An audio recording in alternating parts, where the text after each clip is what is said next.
Anna Tabbush, if we were to be really nosy and look through your recent Spotify most played, what songs or artists would be cropping up? Oh wow. So what have I been listening to most recently? Ben and Dom, a fantastic folk duo. Two guys who sing in perfect two-part harmony. But I'm really like the lush harmony is the thing that I'm really into. So all those sorts of things. I love a shanty, the young'uns and those sort of people. And female folk singers at the moment. Jackie Oates has got a really gorgeous voice and is doing some lovely stuff as well. Nice. Well, Anna, welcome to the Singing Teachers Talk podcast. It's great to have your company today. Thank you. It's nice to be here. Thanks for inviting me. You grew up singing folk music and you've been actively performing on the folk scene for over 20 years now. So, when were you first introduced to the genre and when did you realize, oh, okay, I think this might be for me? Basically, I was brought up in a musical household. My mum, she's called Carolyn Robson, and she's a Northumbrian folk singer. And so I was brought up, listening to folk music, going to ceilidhs and dancing. And my dad's a Northumbrian piper as well. So I was really steeped in the tradition. Both my parents are Morris dancers, and I did a bit of that growing up as well. So yeah, proper dyed in the wool folky. Where does folk music actually come from? And what historical context do you think us teachers and singers would benefit from knowing about? Folk music is a hard to define thing, but folk music, like every culture that has ever existed anywhere on the planet, has got their own music.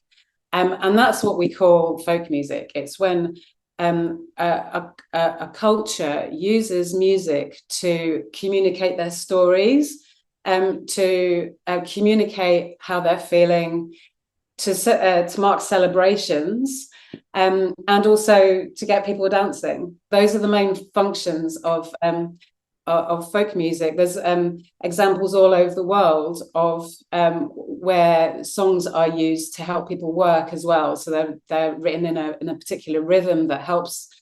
Sea shanties are a great example of that. So in this country, well, in England and the British Isles, there's a very rich history of telling stories through folk song. Mm. Could you give us some examples of some of those more traditional folk songs? And maybe you've mentioned some people that you've been listening to recently for the more contemporary side of things, just so that we have a reference point whilst we get into the nitty gritty a bit later on. We all know some very traditional English folk songs. What should we do with the Drunken Sailor and any of the nursery rhymes that we sing? They're all good examples of songs that are important in our kind of history. And then there's the sort of ballads. Sandy Denny sang a lot of really important kind of English ballads. And there's a lot of contemporary artists who are still writing in that same vein to help, I don't know, further the tradition, because we don't want to pickle it in the past. It's important that our stories are kept up to date and they're constantly being rewritten, and we can communicate communicate these stories. One really important function, I think, for folk music is that quite often it talks about stories that are recurring. There's one song that I sing called Bonnie at Morn, which is about a mother's frustration. She loves her child. She's singing her child to sleep. She thinks her child is beautiful and lovely. But at the same time, she's frustrated with her older two children because they're in bed too late, they won't work and they won't learn. And so she sings, and it's in a strong Northumbrian dialect because it's a very old song, but the message in the song is, it's totally relevant to all mothers everywhere. And I think that's one of the important functions of folk music. Hmm. When we are defining a genre, what are we actually looking at in order to know that we've arrived at that determination? Because you've mentioned there about the mother's story, but what makes it folk compared to like a pop singer talking about a similar subject matter? I think that's that's a really tricky thing because the lines are blurred, and a lot of the songs that I write are definitely pop songs, and some of the songs that I write are definitely folk songs. But what makes them one and not the other? I mean, pop songs have evolved into quite a clear structure. There's verses and choruses and bridges and middle eights and notes, that kind of structure.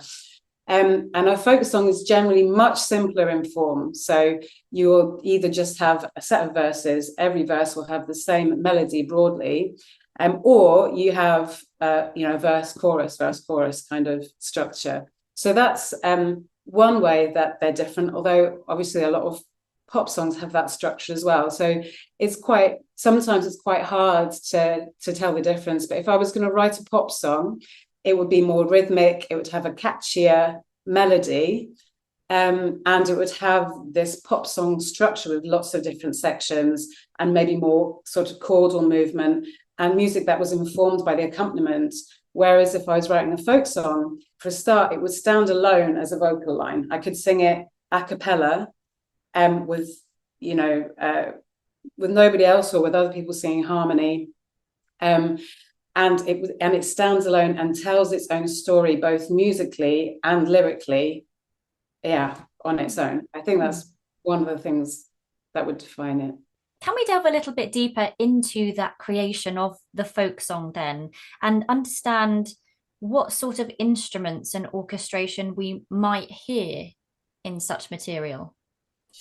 Well, like I say, the origins of folk songs are often just a cappella. And that's all you need, and that's how they would have been sung and are still sung today. Usually, one person in a pub, everybody joins in with a harmony. Since the technology has advanced and we've been able to use amplification in order to balance the voice against other instruments, the sounds got more complicated. So you'll have a band which looks more like a pop band, but will often include instruments like fiddles and melodeons and accordions and whistles and that sort of thing. So the folk bands tend to be more treble heavy, more instruments which sit in the same sort of pitch band as the voice. Whereas pop bands have a bigger spectrum, fill the sound with a bass, and then a chordal instrument to flesh it out, and then there's nearly always a drum or some kind of rhythmic aspect, which you don't always get in folk music. For the vocalist, what tonal qualities are a tendency in folk music? Because maybe in my ignorance, I tend to think of it as a breathier chosen quality. Would I be right, or is that a myth? So that again has changed over time, partly because of amplification. The tonal quality previously, the main thing that a singer had to do was fill a space. So when I was a teenager and started singing in public, it was often me standing up in a crowded pub and making everybody go silent. And not by singing too loud, but by having a tone that you can hear at the other side of the pub, and people, are drawn in. If you sing too loud, people will just talk over you. So you have to have that tone that will cut through and draw people in. So I wouldn't say that is breathy, actually, or it's almost the opposite of breathy, because you want a focused sound to be able to do that. And a lot of male singers have a big chest resonance as well. So, and again, so that you can fill up a space with the sound, and everybody can hear you.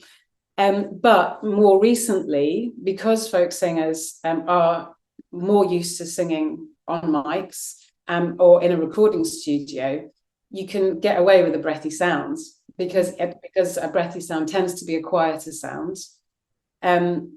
And it does lend itself nicely to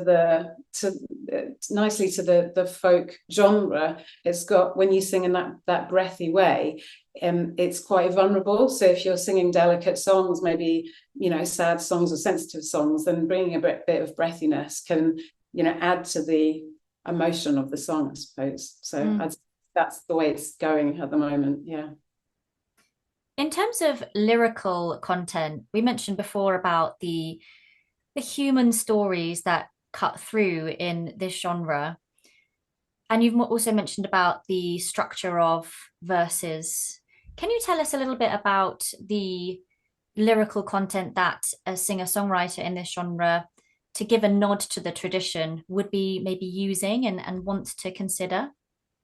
Yeah, so there have been some singers that have you know, written songs about obviously their personal experience, love songs and things like that, but then also looking at your nature. There's a lot of songs written about nature, which is also a theme that comes up in folk songs. And then sometimes specific songs about you know, a kind of work, you know, weaving, or I don't know, I can't think of any examples at the moment, but yeah, but I mean, sometimes they would write songs about, you know, a local area, for example. I mean, myself, when I write folk songs, they've often got a nature metaphor. And I suppose the other really important function of folk song is for social change. So a lot of my songs have got a political element, either you know, conservation, or about one song that I've written called Harbour is about, you know, welcoming refugees to the country and providing safe space, and that's always been a function of folk song, especially empowering the poorer classes, and, you know, trying to, you know, improve society to alleviate poverty and that sort of thing. Yeah. So I'd say that that's still a theme of current singer-songwriters. And can you tell us more about the rhythmic element and kind of those time signatures that we might see more commonly? Yeah, so the important thing about folk singing, especially if you sing a cappella, is that it's very rubato. You pull about with the timing, and it's often you sing in the rhythm that you would speak.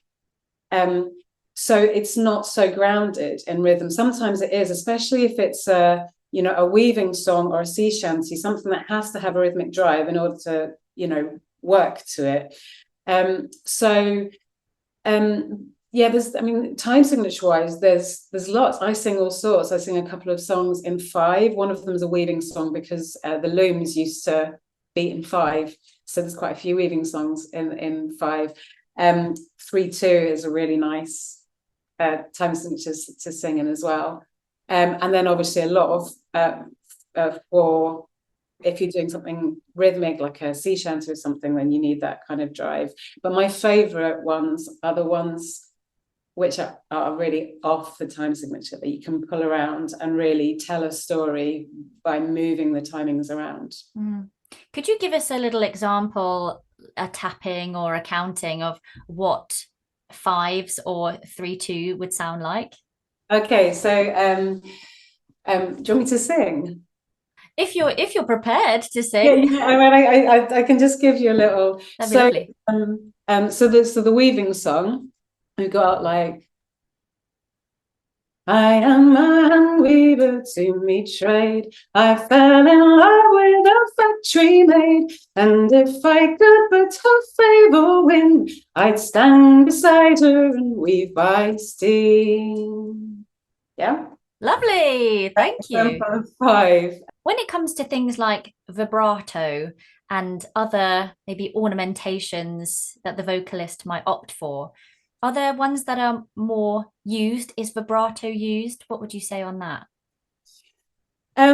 So the thing that I would say mostly about singing technique in folk music is that unlike other vocal genres, the emphasis is always in singing with your individual voice. So although there are techniques that you employ to sound kind of folky, the important thing is that you sing like you were telling a story, but you're using your own voice without too much affectation. Which is why, you hear a folk singer and you know straight away who that folk singer is because of their style. And each individual style is very individual. In terms of vibrato, I use a lot of vibrato, and I was classically trained, so it is a proper, diaphragm vibrato. The classic kind of folk singer is this kind of bleat, that kind of thing. Not so much anymore. Yeah, so ornamentation and the characteristic of folk singing often is the little turn. Oh, the color of amber is my true love's hair, or something like that. So you've got a little, a little turn. So quite a few folk singers ornament their singing that way, but a lot are just singing it for the sake of the song, not to showcase their own voice, but to communicate a song. And I think that's a really important distinction to make, really, and almost a definition of folk music, that the performance is about the song, not about the singer. Yeah. When it comes to certain artists, maybe like Phoebe Bridgers, for example, who I understand is sometimes described as indie folk. What does that mean? Sometimes those sorts of terms can be a little bit confusing. What makes it a bit folk and what makes it a bit indie? What's been taken away from the folk that it can't be considered as true folk and it can't be considered as completely indie? And what does indie even mean? Yeah. I mean, the sort of pure folk, if you start at that end of the spectrum, you've got a farmer standing in a pub singing a song that was collected 200 years ago, from his great grandfather about farming. So there's that end of the spectrum.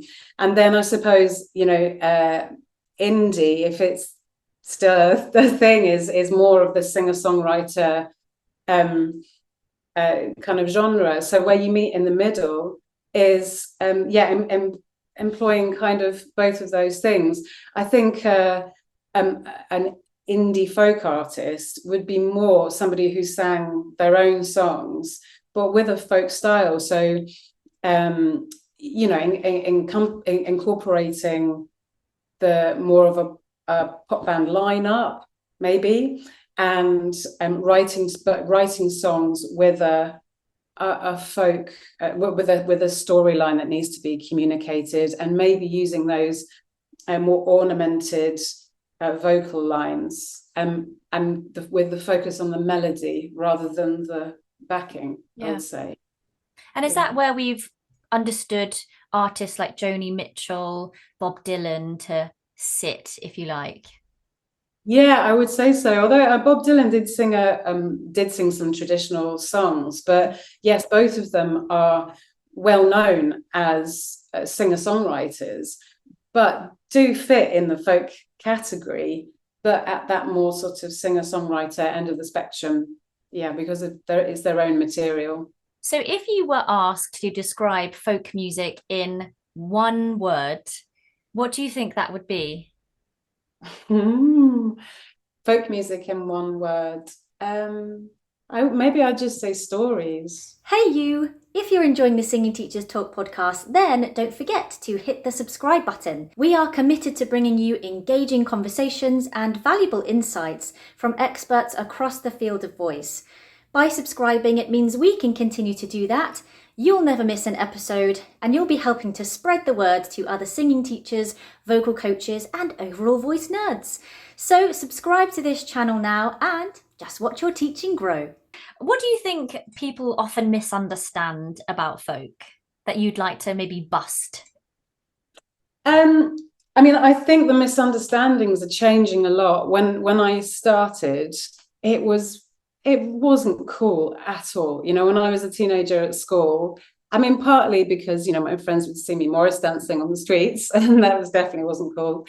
But now I think people are more open-minded, and there's also more people value our own traditions more, and in the context of global traditions. You know, it's important to, you know, to recognize that our folk tradition doesn't, you know, exist in isolation, and actually, you know, things like sea shanties, which we're quite famous for, are actually very multicultural, because they were you know, started on ships which had crew from all around the world, and you can hear a lot of kind of global influences in sea shanties, and wherever you find them in the world, they have a similar structure and that sort of thing. So obviously sea shanties took on a life of their own during lockdown, with, you know, the Wellerman phenomenon and things like that. But I'm really glad, because I think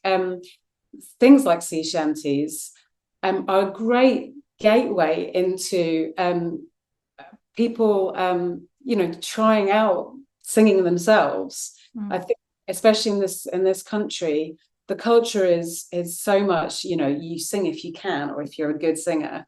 But actually, you know, my passion is getting everybody to sing, and finding their own voice and being proud of their own voice. And folk song is a great vehicle for that, because it's already in us. You know, these melodies, whenever you hear them, they sound familiar straight away. Yeah. Is there a link between folk and country music?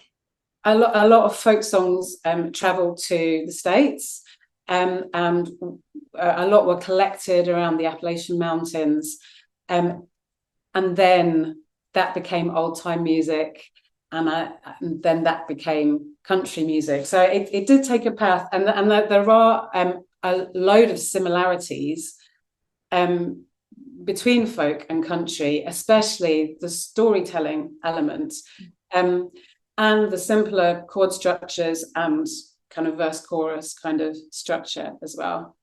And it's ended up with Taylor Swift, and I'm a big Taylor Swift fan. You're a Swiftie.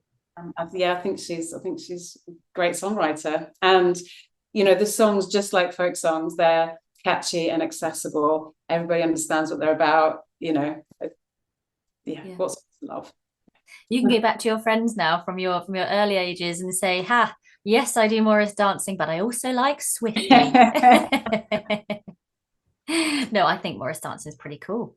Yeah. I was just on the steps trying to find a dance routine to an S Club song. So I think maybe you had more worth in what you were doing than what I was doing. I don't know. Yeah, I mean, there's no, you're not going to badmouth S Club. I love S Club. So I come from a musical theatre background, and folk is starting, or has influenced, some musical theatre shows as well, like Hadestown and Once. And there's a book called Singing for Musicals by Millie Taylor, and she states how, as you've described, folk music is fundamentally about the delivery of words. So as teachers, how would you advise us to help the singer bring out their story in these songs, and to effectively give an authentic folk performance? Well, I mean, I think there are similarities with musical theatre. When I'm singing a folk song, I sing it, you know, like method acting. I sing it as if I was that character, and I get completely absorbed in it. If you are you know, if you've got a busy mind and you're thinking, oh, people are enjoying this, or I'm not sure I'm going to hit that note, or, you know, then there's going to be some kind of you know, separation between what you're trying to deliver and what the audience is receiving. But if you can, you know, be next to that mill pond, listening to the birds, you know, trying to woo your true love or whatever, then you're going to connect with the audience. They will see the same story that you're seeing in your mind. Well, that's my theory anyway. And And then if you've got the flexibility and you're singing a cappella on, without anybody else singing with you, you can really play around with those timings, even the melody, to draw people into the story and really get them in the same story that you're telling. Mm. And how would you help those that are maybe quite self-conscious singers? You said yourself, your mission is to get everybody to sing, and the sea shanties can be a great way into that. So how would you help the self-conscious to start to tell a story and maybe not worry about the sound so much? I mean, worrying is kind of part of being a performer. I'm not sure you can get away from that, but I think, when I'm on stage and delivering a song, finding the love of the music is the most important thing, and communicating, the story, so that, like I said before about folk music, that you put the song first rather than your delivery of it. And yeah, as far as getting over that kind of the initial self-consciousness, I would always recommend people to sing in community choirs. That's what I do, or go to your local pub session, or open mic or whatever. In a community setting, they can be so supportive to overcoming those initial nerves. Whenever I've written a song, I generally try it out at an open mic first, or a sing around or something, before I take it, to festivals or whatever. For the singer who hasn't yet sung a folk genre sound, and they maybe haven't experienced the style particularly, how would you help them go about starting to feel that in their own bodies? Is there a particular approach that you would advise? The kind of teaching that I do is all about relaxing all of your muscles. So I start with relaxing the body, starting with the feet, knees, hips, stomach, chest, everything, so that you're completely in line and completely relaxed. There's no tension, and pay special attention to this area. And then when you start to sing, connect with your diaphragm and use your breath to produce the first sound. And then I think that's how you find your most authentic voice, is when you've let go of all the controlling that you do with these muscles, and you just let your diaphragm do the job that it was designed to do, and bring the breath forward through really relaxed vocal cords, and then produce your own authentic voice. I think that's the best way to start. I mean, it's great to get out and see lots of folk singers, not to be able to, not to imitate their sound, but just to see everybody doing their own thing, and to give you the confidence to do your own thing. I think that's the most important part of folk singing, is finding your voice and finding your connection to the song. And then, your audience will see that and feel connected as well. And the other thing about relaxing everything when you sing is that the audience get the impression that you can do anything with your voice. As soon as you bring on intention to reach, say, those high notes or whatever, it brings in a little bit of insecurity. But if you can hit them with a nice open drop jaw and a drop tongue, and then use that diaphragm to bring those notes out, it sounds effortless, and hopefully it feels effortless as well. You'll get less vocal strain and less physical discomfort when you're singing as well. Chris Johnson, a great vocal coach, has got some really lovely material on movement through singing to allow some of the kind of holding patterns to fall away. So using head turns or rolling shoulders, or arms up posture to find a buoyancy in the mechanism, if you like. So we are almost in a state of relaxed readiness, I guess. In terms of different qualities that we're going to see in folk, what sort of ranges might we be covering? And do things like belt come into it, where we might need a little bit more, well, some people talk about anchoring or uh, movement in an energetic way? Like, is there any part of that that folk encompasses? Um, I mean, with movement, I think you don't want to be rigid in your posture. When you get your posture, you want it to be relaxed. A lot of folk singers use their hands to describe a story. I do all the time, as you can see. I'm a conductor as well. So yeah, so I think, yes, definitely including movement does help to keep you relaxed, because you don't want to be stuck in that one place. And you mentioned belt as well. There's different kinds of folk song, and really you choose the song to suit your own voice. For example, the song that I mentioned earlier, Bonnie at Morn, has got quite a big range because the melody was written for the Northumbrian pipe, so it would have a big range. Something like a sea shanty will have a relatively small range because it's just a bunch of sailors on a boat, so they're not displaying their range, or so I think there's something for everybody. I like to have a good dynamic range in my songs, especially if you sing a ballad, because they can be long. They can be like many verses long, and so you can use dynamics to maintain the interest. And so you do need to be able to belt, but carefully. You don't want to strain your vocal cords. And I know a lot of folk singers do, because there's not a whole lot of vocal training. Most folk singers just go to the pub and sing. But I mean, I think a bit of vocal training in folk music or any kind of genre is good, just for your vocal health, really. Yeah, I guess that's a really beneficial thing about functional training. It allows you to train your voice from a functional point of view, so that actually it's suitable to any style, because you're actually just working the foundations of that vocal instrument. So I quite like that functional training idea.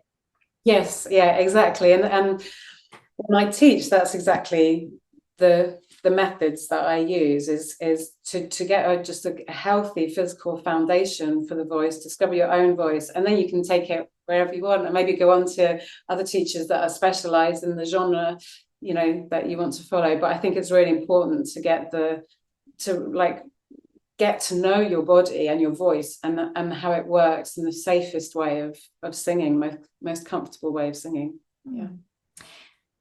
Classical singing is what you were trained in, and also you're a folk singer, which are quite different, other than maybe the idea of having to maybe sing over a crowd or be acoustically efficient in what you're doing in those traditional senses.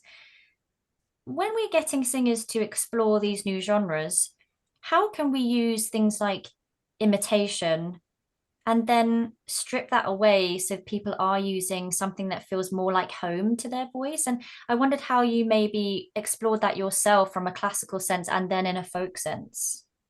Yeah, that's a great question. I started singing folk songs, and that was the genre that I was really interested in. But I also sang in classical choirs, and the classical style is much more affected. I would say, is a much more affected genre to sing in. But the vocal techniques that you learn as a classical singer are really good for developing your voice, especially as you get older. Really understanding what your diaphragm can do, especially when you relax, and the formation of vowels, how that helps to produce a good sound. But obviously, when you transfer that back to folk music, a lot of it, you don't want to be sounding like a classical singer while you sing folk music, because you don't sound like yourself, because it's affected. So what I have done, and I continue to do, because I still sing classically occasionally, is remember all those good vocal techniques, which were about, learning about your body, what it can do, how to produce the most relaxed sound, but then not forgetting that I'm delivering a song, and that's the most important thing. So, things like, singing in my own accent, I will generally do, as long as it's not a horrible sound. So an example would be, if you sing the sound eh, when you say eh, you produce it right at the back of your throat. And a folk singer might sing eh, and have that kind of sound. But a classical singer would be, much, much further forward. And so as a folk singer who's trained in classical, then I would just find somewhere in the middle. So it's not back, it's not a classical sound. And you can do that for all the vowel sounds, really. So yeah, I think it's good to take the bits that you need, and then apply it to the genre that's really, what you're trying to deliver. What's next for you, Anna? Well, I teach workshops all over the country. I'm